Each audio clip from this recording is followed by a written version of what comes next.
ইমান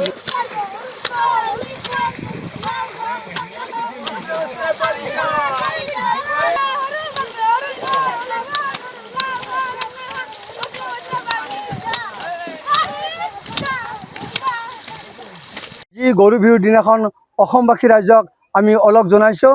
আজি গৰু বিহুৰ উপলক্ষে আমি গাঁৱৰ সকলোৱে এই দিৰিং নদীৰ বুকুত গৰুবোৰ আমি ওলাই আনিছোঁ আৰু গৰুবোৰক এই মাহ হালধি তেল আদি খুৱাই দিছোঁ।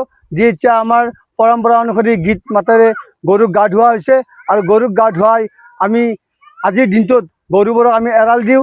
ঠিক আবেলি পৰত আকৌ আমি গৰুবোৰক ঘৰলৈ চপা আনো আৰু চপা আনি থোপা দিয়াৰ ব্যৱস্থা কৰা হয়। চোতালতো আমি থোপা জ্বলাওঁ আৰু গোহালি ঘৰতো আমি থোপা জ্বলাওঁ যাতে মহ মাখিয়ে গৰুক আক্ৰমণ কৰিব নোৱাৰে। আৰু তাৰ লগে লগে আমি মানুহ বিহুত যেনেকৈ আমি বিহুৱান লৈ আমি পৰম্পৰা ৰক্ষা কৰোঁ, ঠিক তেনেকৈ গৰুবোৰকো আমি নতুন পঘাৰে আমি বিহুৱান দি আমি আজিৰ এই পবিত্ৰ এই দিনটো আমি গৰু বিহু হিচাপে পালন কৰোঁ। আজিৰ এই গৰু বিহুৰ দিনাখন আমি আটাই মিলি অসমবাসী ৰাইজৰ শুভেচ্ছা জনাইছোঁ।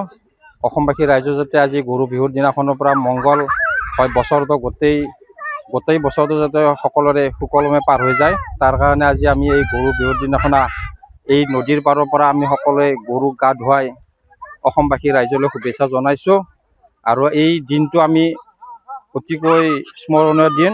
এই দিনটো আমি যাতে আগলৈকে পাই থাকোঁ বা পাই আহিছোঁ। প্ৰত্যেক বছৰে মানে বছৰৰ শেষত গছ বন লতা বিৰিখ আদি মানে পাত সলায়, তেনেকৈ আমাৰো যাতে আজিৰ পৰাই প্ৰত্যেক অসমবাসী ৰাইজে মানে বেয়া হেৰিবিলাক মনৰ কোপবিলাক এৰি দি প্ৰত্যেকে যাতে ভাল দিশ ভাল মানে আদৰ্শবিলাক লয়, ল'ৰা ছোৱালী আটাইৰে ভৱিষ্যত কামনা কৰি আমি আজিৰ এই গৰু বিহুৰ দিনাখন এই দুই আষাৰ কৈ আমাৰ